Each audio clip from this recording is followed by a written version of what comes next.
Hey guys, what's up? It's Rose once again, and today I am back with a very exciting video. A video I've been wanting to make for such a long time because I've been collecting all of my data and all of my experiences and all of my tips to come with you guys for a video to talk about everything hostels, which is what we're gonna do today. I'm going to go into all of the details with you guys about hostel shopping, expectations, descriptions, and even how to volunteer at a hostel if that is something you're interested in. It's a lot of information, you guys. I have a lot of experience as a traveler, so yeah, I'm so excited to spill all of the juicy details you guys want from me. So without further ado, we're gonna get right into the video. A little bit about myself is I've actually been staying in and booking hostels for the last few years now. I actually have some hostel reviews on my channel, so definitely check those out, hit the search. My last hostel review was actually where I was volunteering in Mexico at Mama's home. So definitely hit the link. It's very beautiful and I like all of my reviews. I feel like they get better with time. Also, I have been a volunteer at 2 hostels in Mexico. So yeah, I just feel like I have a lot of experience and tips. With how I got started with hostels, okay, so I started traveling in my early 20s and I was solo for one, so I was alone, and two, like, I've never traveled internationally and didn't honestly even know what a hostel was before I was like looking up what options I had. I never even heard the word hostel in my life other than like around middle or high school. There was a scary movie called Hostel, and I never seen it, but like I know it was like a popular movie. Yeah, other than that scary movie, I never have even heard the word hostel to know what that was. So that's basically saying I knew nothing from nothing until I looked into it. And yeah, I just got started right away. My first trip was a hostel in Jamaica and it was amazing. So basically from the beginning, my experiences traveling were exclusively in hostels, and the website I used was HOSTELWORLD.com, and this is a very, if not the most top website for backpackers, travelers. Like, it's literally the shit when it comes to looking for a hostel. I think it's honestly the only real reputable website that is mainly like hostel based for booking. Hostel World is good because it's not exclusively for hostels. There's also bed and breakfasts there, resort rooms, hotel rooms.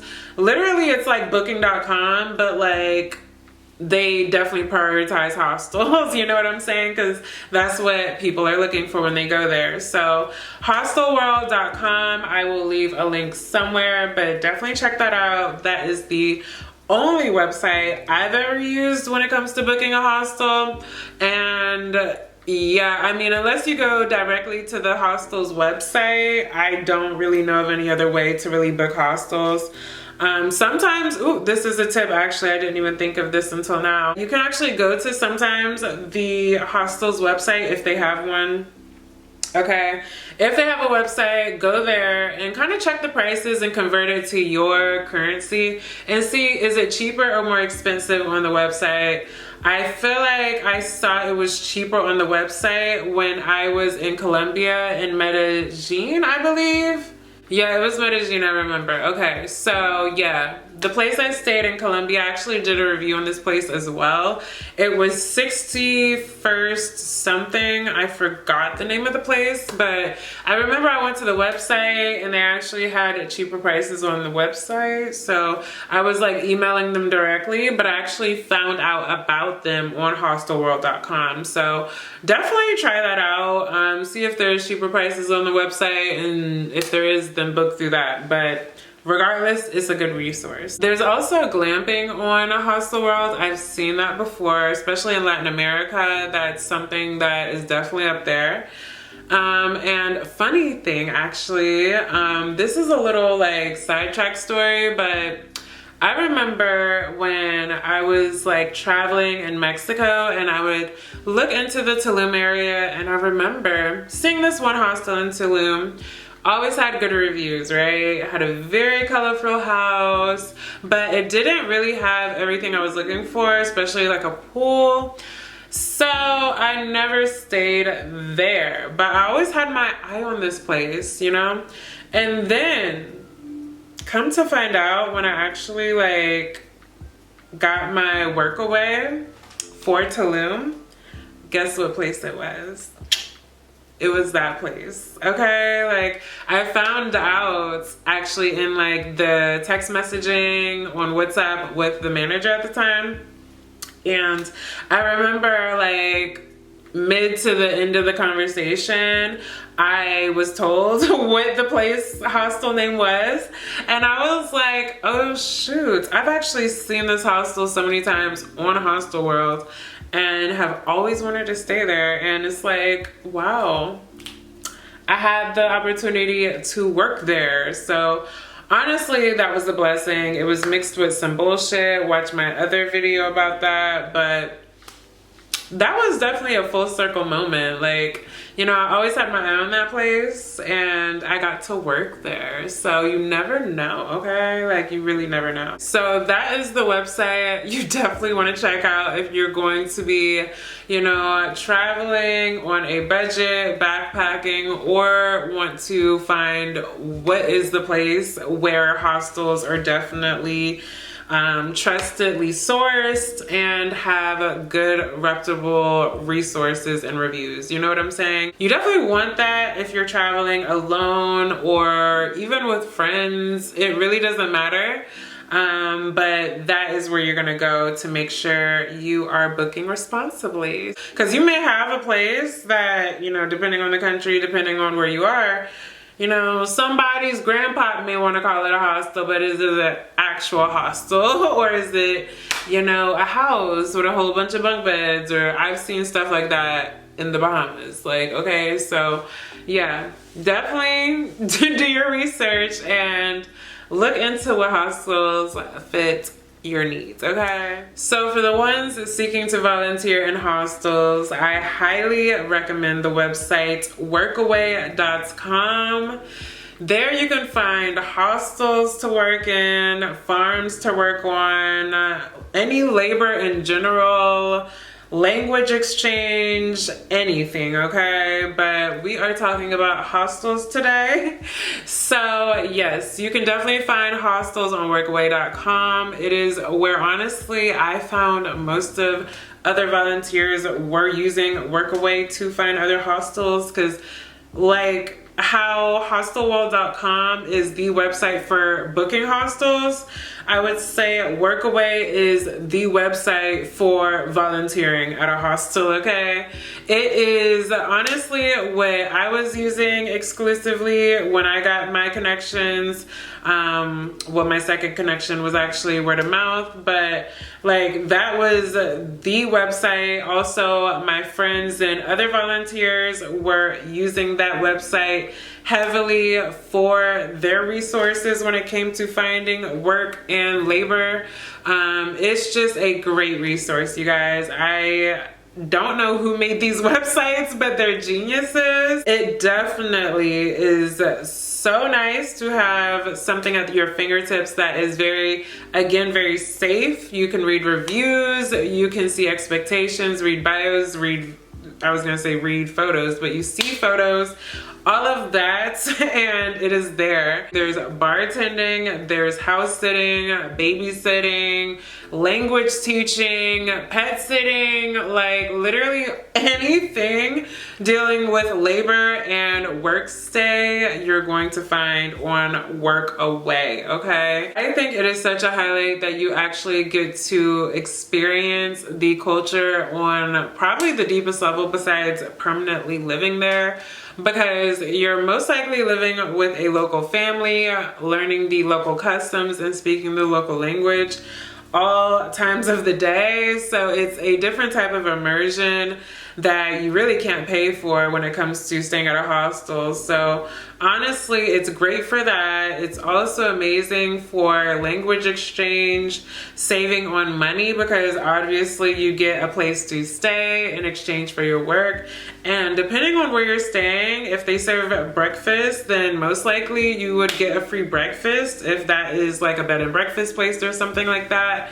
That's how it was in Tulum where I was at. So there's really nice amenities depending on where you are staying. I used Workaway. I was ready to sign up because there is a membership with Workaway in order to speak to people. They have to make sure that I forgot, honestly, the sign up process. I forgot if they ask you like all these security questions for background purposes or what exactly, but I believe you just kind of pay a membership and give some information. But yeah, I think you may have to send in ID.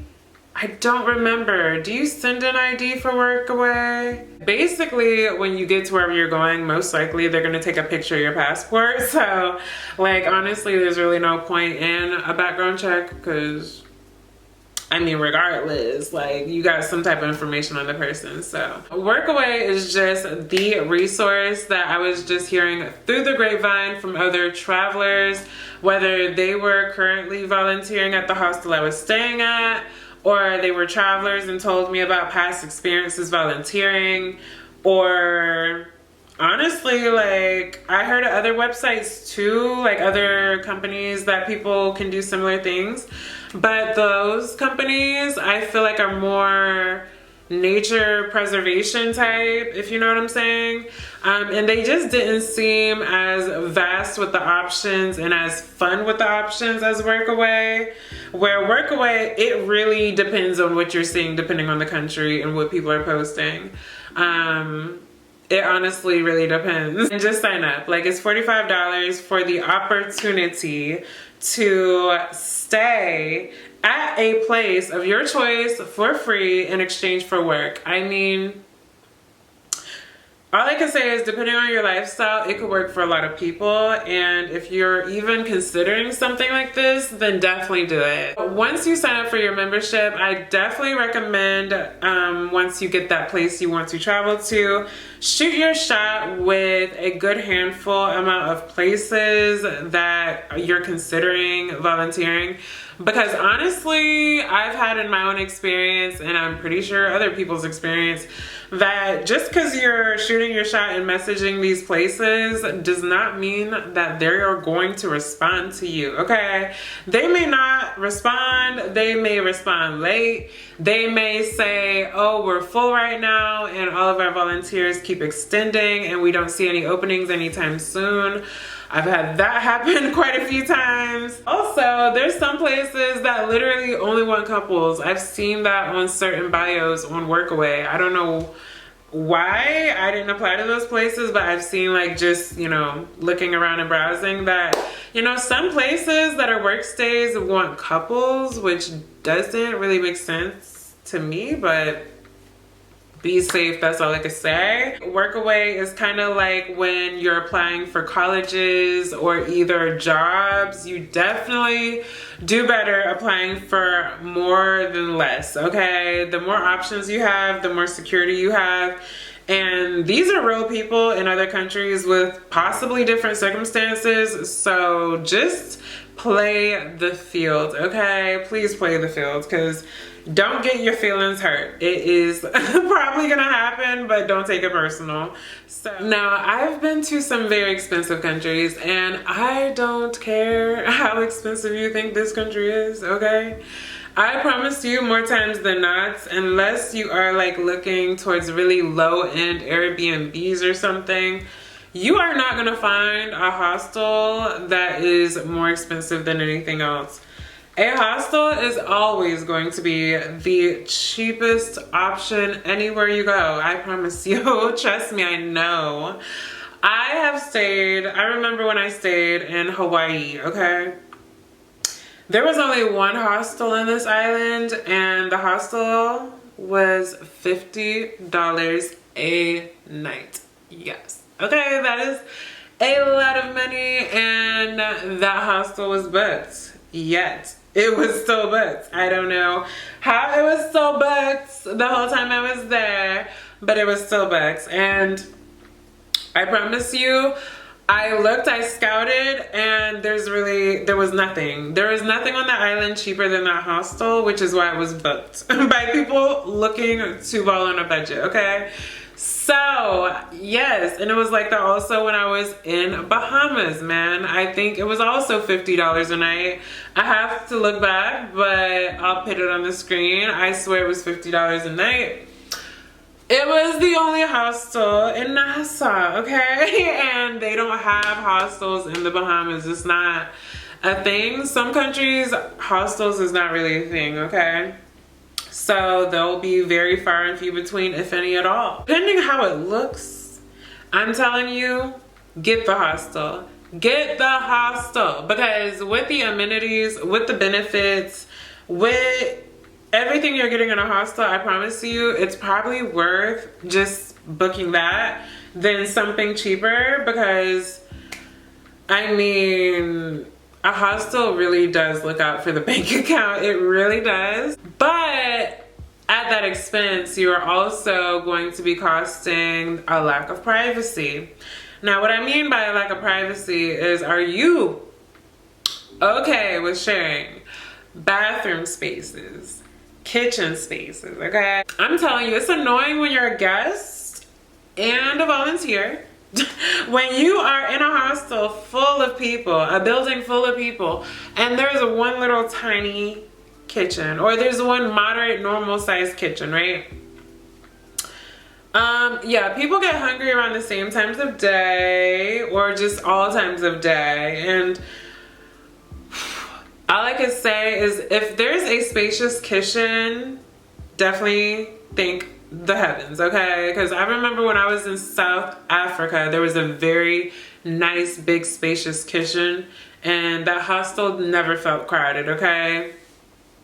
So definitely like look at the things you're okay sharing, staying at a hostel, because it's not a hotel. It's not exclusivity. Now, there is exclusivity actually with hostels, but again, you're going to have to pay. Now, do you want to level up and pay the price for a private room? Because they have private rooms. Yes, they do.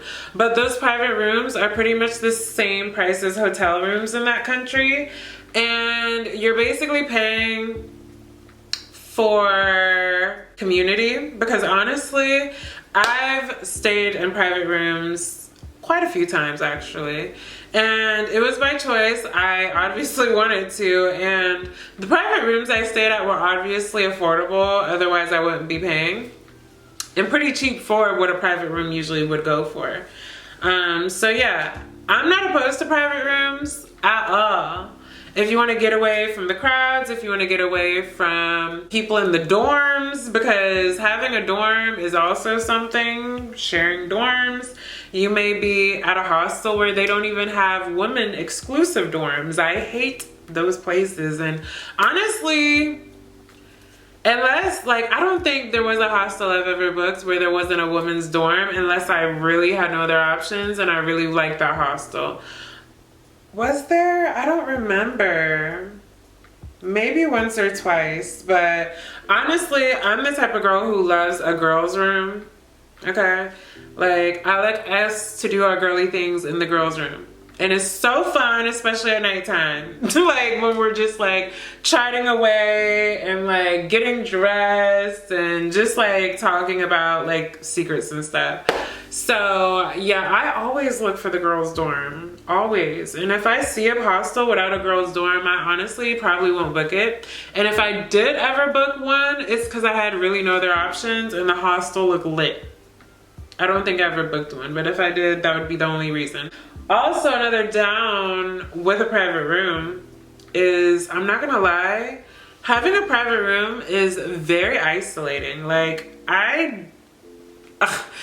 every time I had a private room, I really kind of regretted it. I felt like I was happy at moments. Trust me, I was happy at moments, and there was definitely benefits to have that exclusivity. I felt like it took away greatly from that opportunity to be social with the other travelers in the hostel, because I remember when I was in Colombia, I stayed at a hostel and it had a private room area, and the private rooms were like, I think on the other side of the street from the hostel, like in a separate area of the hostel, or like just away from like everyone else. And it was just like, you would see just the other people with the private rooms in like the foyer, not foyer, but like the outside garden area, I guess.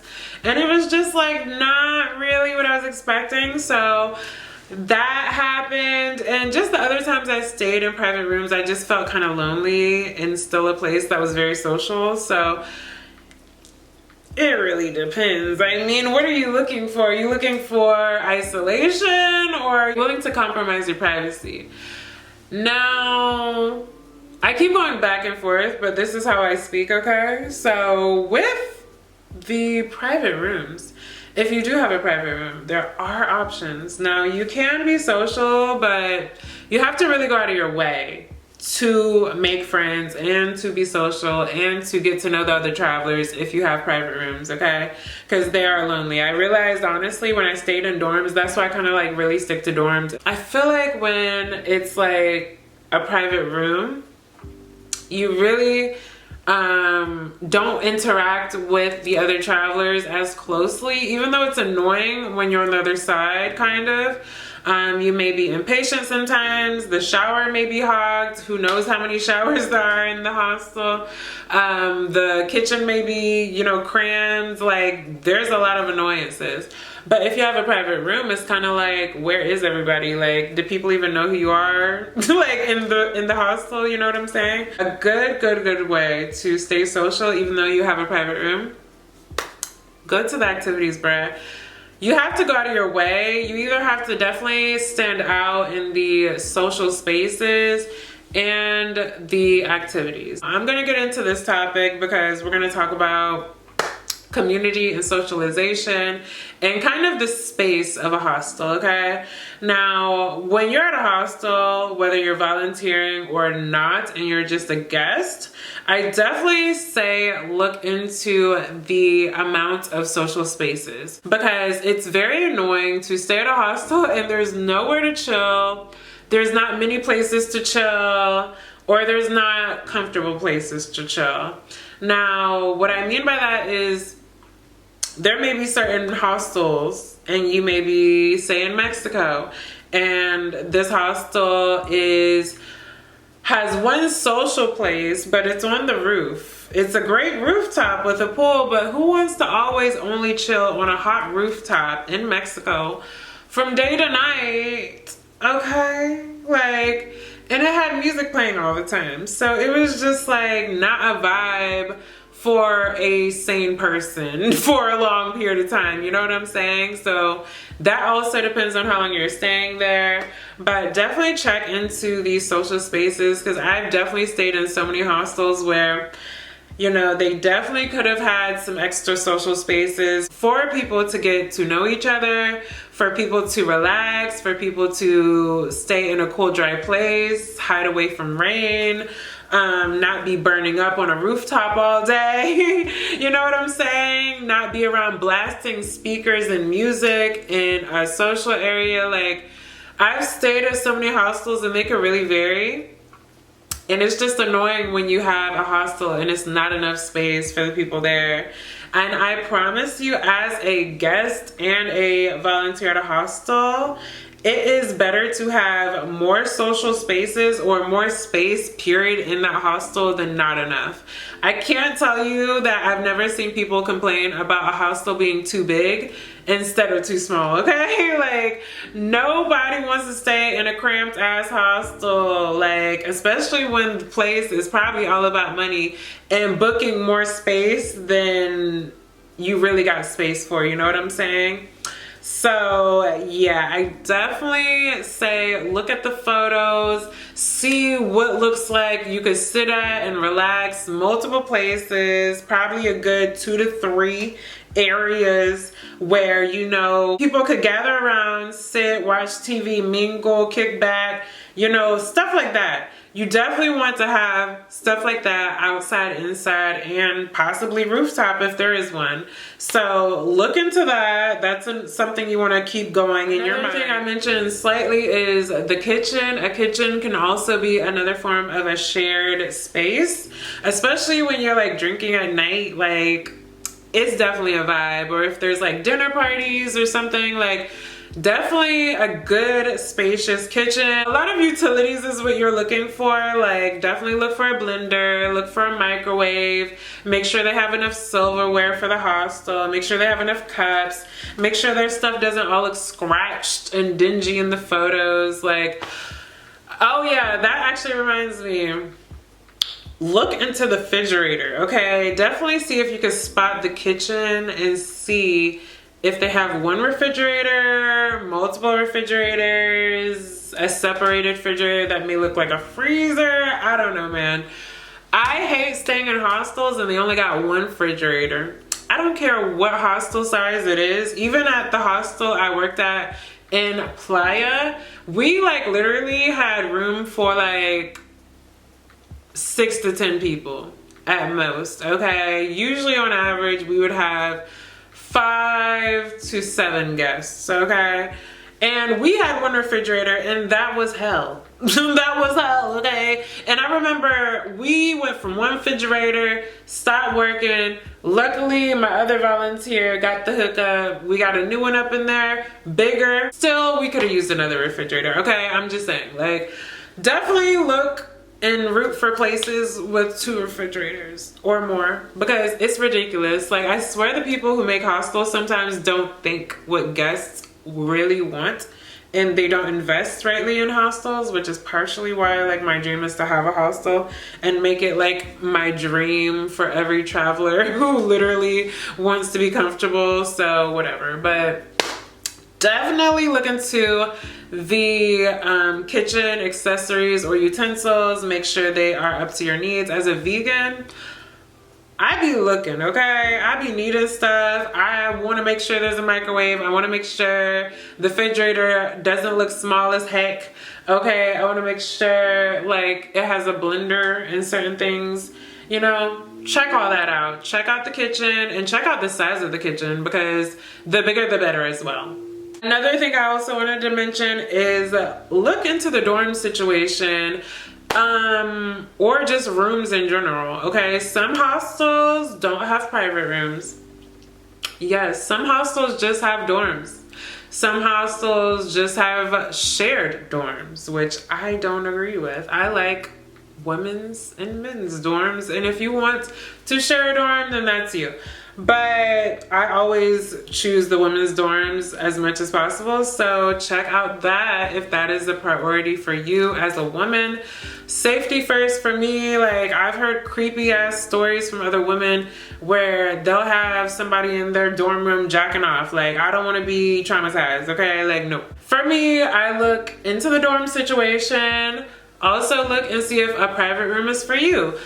Places do have affordable private rooms. I'm not gonna say private rooms are the same prices of hotels everywhere.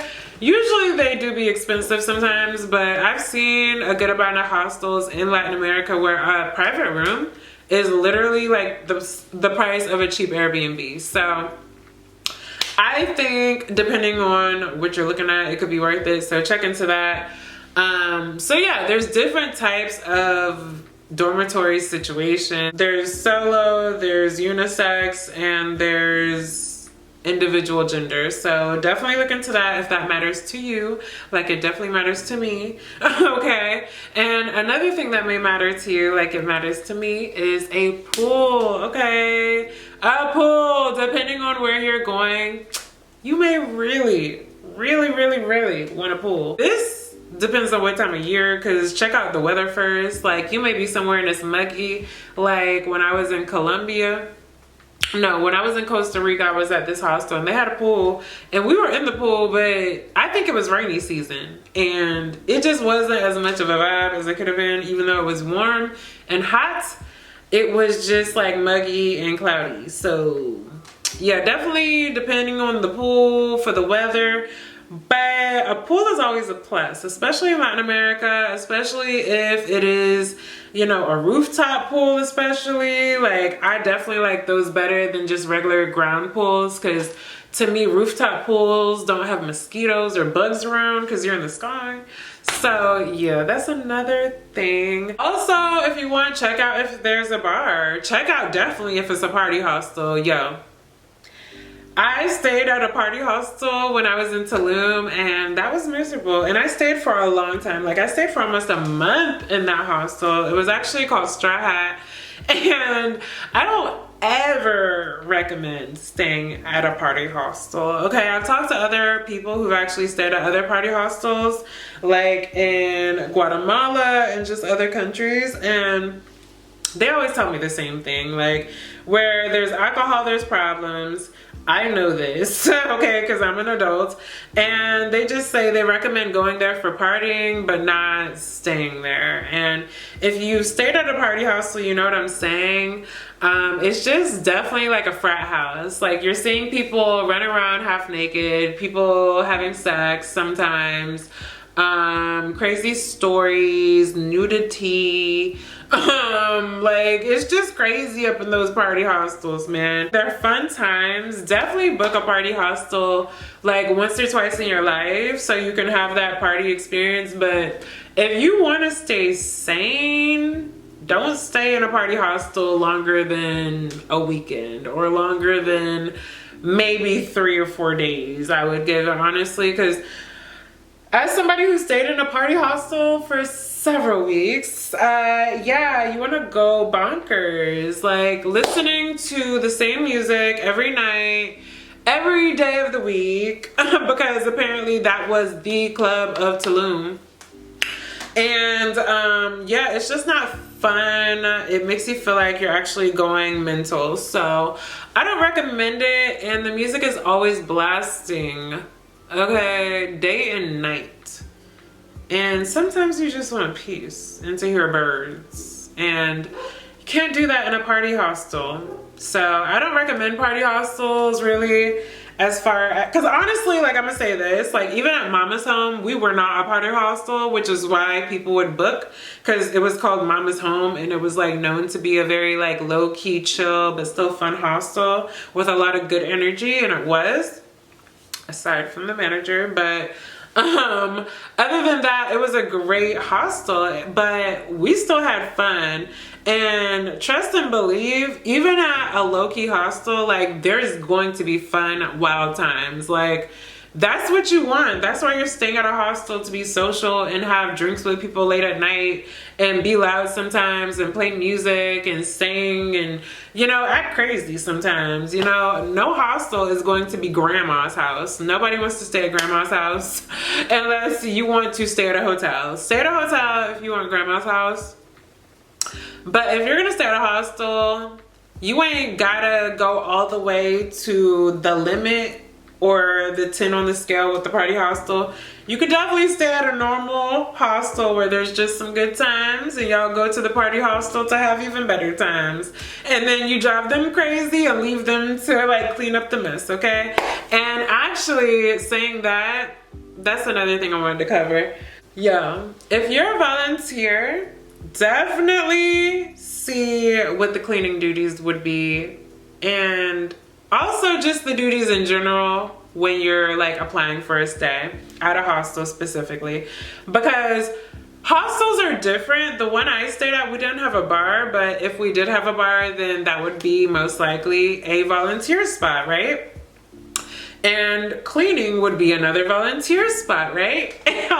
We did have breakfast, which was our job to serve the breakfast. We didn't cook that breakfast. That was someone else's job. But serving was our job. Getting the orders was our job. Cleaning up was partially our job.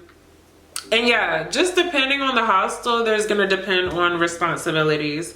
So if there's a bar, then there's gonna be bar responsibilities. If there's a kitchen, then there's gonna be kitchen responsibilities if they didn't hire an actual cook.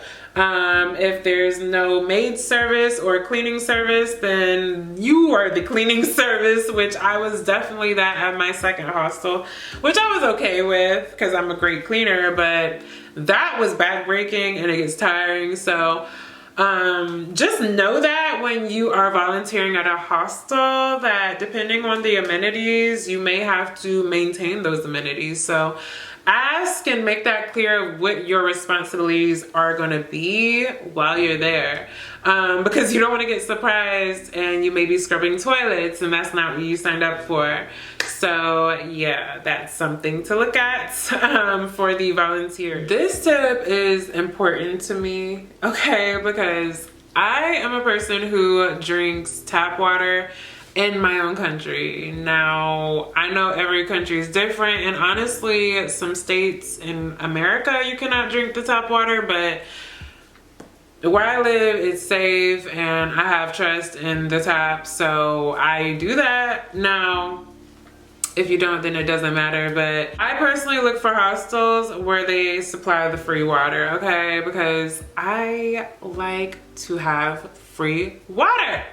Now, technically the water is not free. You pay for water in one way or another, but if I'm already drinking tap, then that tells you I don't drink bottled water, and I personally don't want to have to buy bottled water if I don't have to. So if I'm staying at a hostel, then the benefit with a hostel over anywhere else you stay is that they're gonna have free water at your disposal more times than not. Now, not every hostel has free water. I don't like those hostels, okay? I'm not saying a hostel can't be good if they don't supply the water, but I think that definitely gives a hostel a lot of brownie points as if they have free water for the guests. So I look for that again in the photos of the kitchen. I recommend you do too, because who wants to pay for water? And like I said, I don't buy bottled water in my own country, so why do I want to do that somewhere else? I mean, I do obviously if I need to, but if I'm staying at a hostel, I kind of want to expect to have free water. So another thing about hygiene is definitely see if the place is up to your hygiene standards. And I honestly would never mention this in the video, but just with everything going on right now with monkeypox and COVID and all these other things going on, I'm just really paranoid about like diseases and stuff like that. So if you do stay in a hostel, I just feel like stay kind of peeping their hygiene, even maybe ask before you book, but definitely read reviews and see if other people say it's clean, because honestly, if people say it's dirty, I don't book those places. I usually only book places with, oh yeah, I actually didn't think of this until just now, on HostelWorld and on Workaway, because they also have the star rating system. I only really reach out or book places that have good ratings, usually like, I think on HostelWorld, it's like a 1 to 10 scale, and on Workaway, I don't remember honestly, but child, if it's a hostel on Workaway, I don't really want to stay there if their rating is lower than an 8, and if it's close to an 8, I'm already a little nervous, honestly. But yeah, do whatever at your discretion, but definitely check into hygiene just because of what's going on nowadays. You'd rather be safe than sorry, especially in a foreign country, so look into that, okay? And if you get there and they ain't cleaning, leave. Like, I ain't staying nowhere that I don't see them cleaning stuff, okay? Or at least cleaning out the refrigerator. Like, that's another thing too. Like, just start noticing things when you stay at a hostel. See how often they clean things. See how often They, you know, talk to their guests, see are they social with the guests, see are the staff cliquish. You know, I've seen that at certain places and I've read reviews about that at certain places. So it just like is a lot of things you want to stay open-minded on and wise to when you enter those experiences. So yeah, I'm about to talk about hostels with activities and excursions. Now, every hostel is different. I remember when I was at a Selena in Playa, this girl I was roommates with, she totally got scammed on her little excursion and I feel so bad for her. I can say from what I see, if a hostel has like excursions every single day going on, regardless if you sign up or not, well, not you as in a guest, but like you specifically, as in signing up for an excursion, I definitely recommend those over the hostels that are just offering certain activities to book. It's hard to explain because I know like Selena, like the girl told me they were offering things, but like you had to sign up and you know, it was like that. But with other places I've stayed, they'll have activities every day of the week and you just go with the group. And those are the hostels you want to look for that have like weekly, daily, or like weekday activities for the whole hostel as like a field trip. Because I promise you, as a guest, they are fun. They are pretty much the top whatever touristy thing is going on in that town that you came there for. And honestly, as a volunteer, I've noticed the background of how it works. And it's really interesting because as a guest, you actually get a discount, which I didn't realize as a guest who's paid for those type of things. But yes, you guys actually get a discount because the hostels usually make connections like already. So when they get the bookings, they have like some type of discount via that place to kind of give their patrons. So definitely sign up for those because you're already getting a cheaper booking than anywhere else you probably was gonna find. And also as a volunteer, okay, for my experience, if you are the person who has to take them out on the activity, then they reimburse you or you don't pay as a host or hostess, okay? If you are the volunteer working that day to take out the people to whatever y'all are doing, then those people actually get to experience that for free, which is lit, okay? Another benefit, another amenity of volunteering, which is amazing. But if you're a guest, be happy anyway, because it's discounted, probably half off. So it's a win-win situation, and that is a great way to kind of end this video, is definitely look for hostels with activity. Not all hostels have activities, usually just like hostels where a very bustling city is happening and there's a lot of activities that people usually do and they have a whole list to kind of go off of for the week and keep it consistent. So yeah, it's not everywhere, but it's like when you find those places, those are really fun places and you can definitely have fun with the other travelers, getting out there, meeting people and seeing the town and seeing the country and everything like that. So to round off this video, I basically want to give the gist, okay, to sum it all up, is that Workaway is for the people who want to ball on a budget, save some money, okay? Also, build your resume because you definitely could use the skills and the things you learned and did on that work stay as things as experience for work.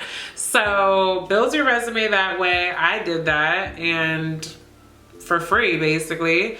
And also you can definitely use Workaway as a good way to, you know, experience the country on a deeper level, like I said earlier, not as just a visitor, not just as a tourist or a guest, but someone who's really staying there for a committed period of time.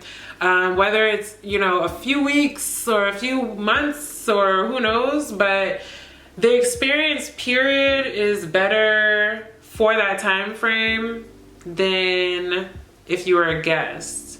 It all depends on what you're available to do at that time, but if you could volunteer and have that experience, it is truly something that I feel like a lot of young people should do, because it's really fun and it's really a learning lesson. It's also a refresher because it refreshed me about you know, social ways. It reminded me a lot of like us being kids again. Like, it's a weird thing. I felt like a camp counselor. Like, that's how we always felt. Like, we were a camp counselor and we were just like the more knowledgeable kids guiding the lost kids who didn't know what to do. So we told them what to do, child. So I wanted to definitely push you guys to watch my reviews of my hostel tours I've done in the past.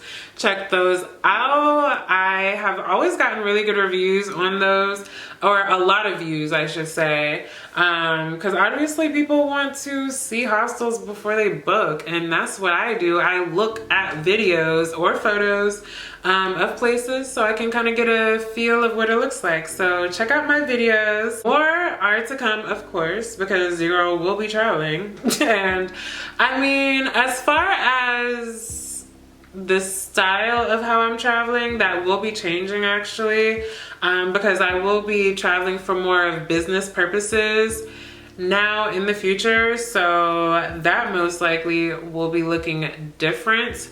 However, I will be staying at hostels at some points in the future. I just don't know when, because just how my life is developing right now. So as the hostel fairy, I still wanted to share my tips and tricks and experiences with you guys. I hope y'all enjoyed and learned from this video. I have enjoyed this video. My voice hurts, okay? Like, I've been talking for like so long. But anyways, I've enjoyed this. I hope I didn't leave anything out, but if I did, I may make some future videos regarding hostel topics in the future. I don't know, but your girl will be traveling, so if y'all have any ideas or questions, just ask in the comments, and who knows. But until then, I am out, and you guys, I will see y'all in my next one, okay? Mwah! Bye.